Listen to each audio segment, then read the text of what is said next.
নিজে ভুল প্রমাণিত হয়ে অনেকদিন বাদে না ভালো লাগছে। এটা কেন বলছি, কারণ এখন আমি রিভিউ করব অতি উত্তম। যারা আমার চ্যানেল ফলো করে, যারা আমার চ্যানেল দেখে, তারা জানে যখন এর ট্রেলার বেরিয়েছিল তখন আমি নেগেটিভ রিভিউ দিয়েছিলাম যে ট্রেলারটা আমার ভালো লাগেনি। উত্তম কুমারকে ট্রেলারের মধ্যে যেভাবে আনা হয়েছে, ভিএফএক্স যেভাবে ইউজ করা হয়েছে, সেগুলো আমার খুব একটা ভালো লাগেনি। কিন্তু সিনেমাটা কেমন লাগলো?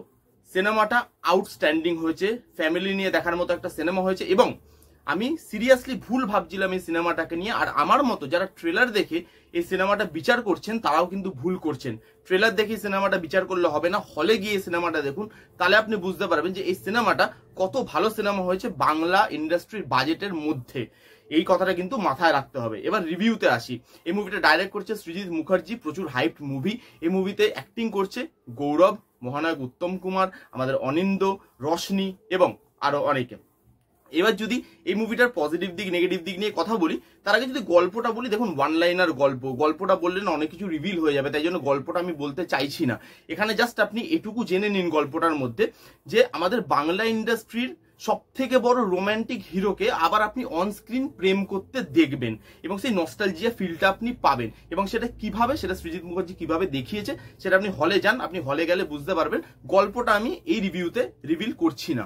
এবার যদি আমি এর পজিটিভ দিক নিয়ে কথা বলি, অনেকগুলো পজিটিভ দিক আছে যেটা ভেবে তো আমি একদমই যাইনি সিনেমা হলে, আমি নেগেটিভ ভেবেই সিনেমা হলে গেছিলাম। বাট সিনেমাটা দেখার পর অনেক কিছু পজিটিভ দিক নিয়ে কিন্তু বাড়ি ফিরেছি। যার মধ্যে ফার্স্ট পজিটিভ দিক হচ্ছে রিসার্চ। সৃজিত মুখার্জি না রিসেন্টলি অনেকগুলো ইন্টারভিউ দিয়েছে, যার মধ্যে বারবারই তিনি একটা কথা বলেছে যে আমাদের প্রচুর সময় লেগেছে সিনেমাটা বানাতে, আমরা প্রচুর রিসার্চ করে সিনেমাটা বানিয়েছি। এবং যখন এই সিনেমাটা আপনি দেখবেন তখন আপনার ফিল হবে যে রিসার্চটা কোথায় গেছে, টাইমটা কোথায় গেছে, এবং প্রপারলি যে একটা রিসার্চ করে বানানো হয়েছে সেটা আউটস্ট্যান্ডিং। সেটার জন্য টাইম লাগে এবং সেটার জন্য সৃজিত মুখার্জিকে হ্যাটস অফ যে এইভাবে রিসার্চ করে কিন্তু এই সিনেমাটা বানানো হয়েছে। কারণ এখানে আপনি যদি দেখেন উত্তম কুমারের প্রত্যেকটা ডায়লগ, একটা ডায়লগ যখন হিরো বলছে তার পরিবর্তে উত্তম কুমার কি ডায়লগ বলছে সেগুলো প্রত্যেকটা সিনেমার থেকে কেটে কেটে আনা এবং প্রপারলি জায়গা মতো সেগুলোকে ইউজ করা, it's not too easy job. তো সেইখানে আমি তো বলবো খুব ভালো সেখানে কাজ করেছে, যে এত রিসার্চ করে বার করেছে প্রত্যেকটা সিনেমার থেকে সেই প্রপার ডায়লগ গুলোকে খুঁজে আনা, প্রপার ইমোশন গুলোকে খুঁজে আনা। যেখানে হয়তো উত্তম কুমার কোনো ডায়লগ বলছে না, একদিকে তাকিয়ে আছে, সেই সিনগুলোকে যেভাবে আনা হয়েছে, যেভাবে রাখা হয়েছে, এটা কিন্তু প্রপারলি একটা রিসার্চ ছাড়া পসিবল নয়। তো সেইখানে রিসার্চ আউটস্ট্যান্ডিং হয়েছে, সময় কোথায় লেগেছে সেটা কিন্তু বোঝা যাচ্ছে। আর এই মুভিটা রিসার্চের দিক থেকে ফুল মার্কস পাবে। নেক্সট হচ্ছে এখানে মহানায়ক উত্তম কুমারকে প্রেজেন্ট করা। দেখুন মহানায়ক উত্তম কুমার আমাদের বাঙালির ইমোশন, তো তাকে ভালোভাবে উইথ সম্মান তাকে প্রেজেন্ট অন স্ক্রিন করাটা একটু চাপের ব্যাপার। আপনি যখন তাকে নিয়ে সিনেমা বানাচ্ছেন আপনার মাথায় একটা এক্সট্রা চাপ কিন্তু থাকে, কারণ এই প্রেজেন্টেশনে একটুও যদি এদিক ওদিক হয়ে যায় বাঙালি দর্শক কিন্তু ছেড়ে কথা বলবে না। সৃজিত মুখার্জি সেটাকে খুব স্মার্টলি হ্যান্ডেল করেছে। এই যেই ভিএফএক্স বা যেই জিনিসগুলো নিয়ে আমরা কথা বলছিলাম সেগুলো না মুভির প্রথমেই তিনি ক্লিয়ার করে দিয়েছেন, এতটাই স্মার্ট প্রেজেন্টেশন করেছেন। আর সৃজিত মুখার্জি কিন্তু স্মার্ট একজন ডাইরেক্টর, সেটা কিন্তু আবার প্রুভ করলো। কারণ এখানে উত্তম কুমার যখন ঢুকছে তার আগে উত্তম কুমার নিজেই ক্লিয়ার করে দিচ্ছে যে আমি যেহেতু অনেক দূর থেকে আসছি সেহেতু আমাকে মাঝে মাঝে ঝাপসা দেখতে পারো, আমি যেহেতু অ্যাক্টর তো আমি বিভিন্ন কস্টিউমে তোমাদেরকে দেখা দেবো, আমি বিভিন্ন মানে ইয়েতে তোমাদের সাথে কথা বলবো, যে কখনো তুমি বলবো কখনো তুই বলবো, তো সেই জিনিসগুলোতে তোমরা কিন্তু রাগ করো না। আমি ব্ল্যাক এন্ড হোয়াইট জগতের লোক, তো আমি ব্ল্যাক এন্ড হোয়াইট আভতারেই তোমাদের সামনে আসবো। সেই জিনিসগুলো না প্রপারলি ক্লিয়ার করে দিয়েছে, যার জন্য পরবর্তীকালে যখন আপনি সিনেমাটা দেখছেন আর প্রত্যেকটা জায়গায় ওনার ডায়লগে ড্রেস চেঞ্জ হয়ে যাচ্ছে, সেগুলো কিন্তু আপনার অতটা মানে মাথায় লাগবে না যে ভাই এক্ষুনিতে এই ডায়লগটা দিলে একটা ড্রেস পরে এটা চেঞ্জ হয়ে গেল কি করে। এই জিনিসগুলো কিন্তু প্রথমেই ক্লিয়ার করে দিয়েছে, কারণ সৃজিত মুখার্জি জানে যে এই ফিল্ম বানাতে লুপহোলস গুলো কোথায় কোথায় হতে পারে। তো সেই জিনিসগুলো প্রপারলি লেগেছে এবং যেভাবে সেই জিনিসটা স্মার্টলি প্রেজেন্ট করেছে সেটা খুব ভালো। তার মধ্যে এখানে কিন্তু সৃজিত মুখার্জি আমাদেরকে ব্লাফ দেয়নি বা মিথ্যা কথা বলেনি। সৃজিত মুখার্জি জানে যে লোক কিন্তু উত্তম কুমারকে দেখার জন্যই সিনেমা হলে যাচ্ছে, তো সেই জন্য উত্তম কুমার কিন্তু এখানে কয়েকটা পোর্শনে নেই, বাবা 20 মিনিট 30 মিনিটের জায়গায় নেই, পুরো সিনেমাটার মধ্যে 80% জায়গায় কিন্তু উত্তম কুমার আছে। আপনি যেটা দেখতে চাইছেন, যেটা দেখতে যাচ্ছেন সেটা কিন্তু আপনি পাবেন, ওই নস্টালজিয়া ফিলটা কিন্তু আপনি পাবেন। এবং যেভাবে প্রত্যেকটা পদক্ষেপে নস্টালজিয়া ফিলটাকে আনা হয়েছে সেটা খুব ভালো। তিনি যেই জিনিসগুলো খেতে ভালোবাসতেন, যেই হিরোইনের সঙ্গে তিনি বেশি কাজ করেছেন, তার লাইফের কন্ট্রোভার্সি, তারপরে ময়দানে তিনি যে একজনকে মানে গুলি করে মার্ডার হতে দেখেছিলেন ভোরবেলা, সেই জিনিসটা, প্রত্যেকটা জিনিস যেভাবে রাখা হয়েছে। ওয়াক্স মিউজিয়ামে তার যে একটা জঘন্য মূর্তি বানানো হয়েছে সেটা নিয়ে খিল্লি আছে, তারপরে নিজে ওই টালিগঞ্জে নিজের মূর্তি দেখে বলছেন ভাই এটা কার মূর্তি, মানে এতটা খারাপ দেখতে তো আমি নই অ্যাটলিস্ট। তো সেই জিনিসগুলো নিয়ে খিল্লি আছে। আর ওই যে প্রপার যে আপনি ইমোশনটা না, প্রপার যে নস্টালজিয়াটা আপনি পেতে যাচ্ছেন সেটা কিন্তু পাবেন। আর প্রত্যেক পদে সেই জিনিসটা কিন্তু ওয়ার্ক করে। তার সঙ্গে কমেডি এখানে ভালো, কমেডিগুলো ভালো হয়েছে কারণ এখানে পারফরমেন্সেস খুব ভালো হয়েছে। এখানে আমি প্রথমে ভেবেছিলাম, ট্রেলার রিভিউতে বলেছিলাম যে অনিন্দ্য বোধহয় এই রোলটার জন্য পারফেক্ট নয়, কিন্তু আমি দেখলাম যে অনিন্দ্য এই রোলটাকে ভালো পুল অফ করেছে। আর মেকার হয়তো জানতো বা ডাইরেক্টর হয়তো জানতো যে এখানে যদি বড় কোনো হিরোকে রাখতাম আমি, তাহলে যে সিম্পলিসিটিটা অনিন্দ্য আনতে পেরেছে এই রোলটার মধ্যে, যেটা দরকার ছিল সেটা কিন্তু বড় হিরোটা আনতে পারতো না। তো সেই জন্যই হয়তো এই কাস্টিংটা করা হয়েছে। আর এখানে গৌরবকে তার নাতিই দেখানো হয়েছে, সেও কিন্তু ভালো কাজ করেছে। আর অনিন্দ্য এতটা ভালো কাজ করবে আমি ভাবতে পারিনি।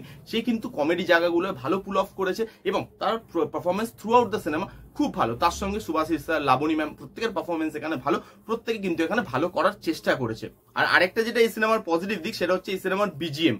গানগুলো ভালো, বেরিয়ে হয়তো কতটা মনে থাকবে সেটার কোনো গ্যারেন্টি নেই, বাট গানগুলো ভালো, বিজিএম এখানে ভালো ওয়ার্ক করে এবং যখন আপনি শুনছেন সেটা কিন্তু খুব ভালো লাগে সাবজেক্টটার সঙ্গে। বিশেষ করে লাস্টের গানটা, যেটা মহানায়কের প্রত্যেকটা পার্ট ইউজ করে করে বানানো হয়েছে, তার লিপে আপনি একটা গান শুনতে পাবেন, সেটা কিভাবে সেটা আপনি মুভির লাস্টে দেখতে পাবেন হলে গেলে। তো বিজিএম এর কাজ এখানে ভালো, যেভাবে শুট করা হয়েছে, যেভাবে এই বাজেটের মধ্যেও এত বড় একটা প্রজেক্ট নামানোর চেষ্টা করা হয়েছে, একটা জাস্ট একটা রিসার্চ করে একটা এক্সপিরিয়েন্স তার শেয়ার করার চেষ্টা করা হয়েছে, একটা রিস্ক নেওয়া হয়েছে, সেটা কিন্তু সাধুবাদ জানাতে হয়। এবং সৃজিত মুখার্জি কিন্তু এই সিনেমাটা খুব ভালোভাবে করতে পেরেছে বলে আমার মনে হয়, আমি এতটা আশা করে যাইনি।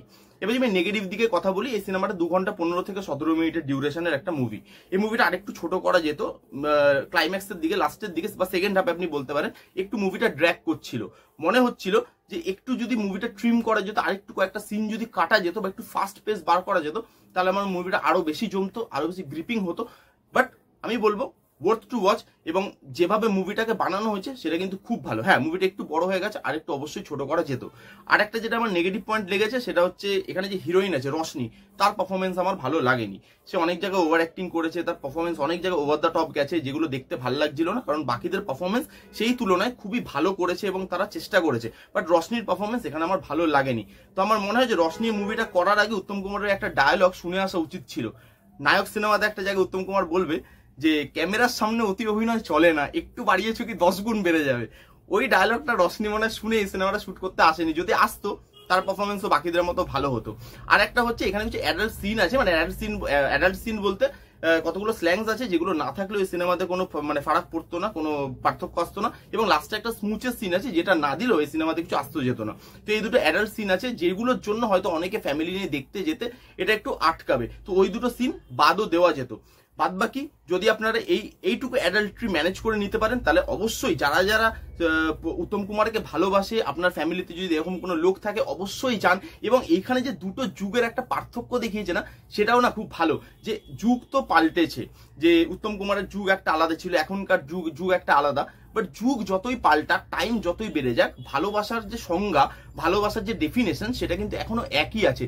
তো উত্তম কুমারকে লোক আগেও যেরকম ভালোবাসতো, এখনো সেভাবে ভালোবাসে। তার ফ্যান ফলোইং এ এখনো অব্দি কোনো হাত কিন্তু পড়েনি। তাই জন্য আপনার ফ্যামিলিতে যদি উত্তম কুমারকে সেভাবে কেউ ভালোবাসে, এখনকার জেনারেশনের কেউ ভালোবাসে, অবশ্যই পুরো ফ্যামিলি নিয়ে, সবাইকে নিয়ে এই সিনেমাটা দেখে আসুন হলে গিয়ে। পিওরলি একটা সিনেমা, খুব এনজয় করবেন এবং অনেক কিছু নিয়ে, অনেক কিছু নস্টালজিয়া নিয়ে আপনি কিন্তু বাড়ি ফিরবেন। এই ছিল অতি উত্তমের রিভিউ। কারা কারা দেখেছেন মুভিটা কমেন্ট করে জানান, যারা যারা দেখেননি তারা গিয়ে দেখতে পারেন। আর রিভিউটা ভালো লাগলে please give it a Thums up, like করবেন, কমেন্ট করবেন, শেয়ার করবেন, চ্যানেলটাকে মাস্ট সাবস্ক্রাইব করবেন। দেখা হচ্ছে নেক্সট কোনো ভিডিওতে। ততক্ষণ bye bye, take care and be safe.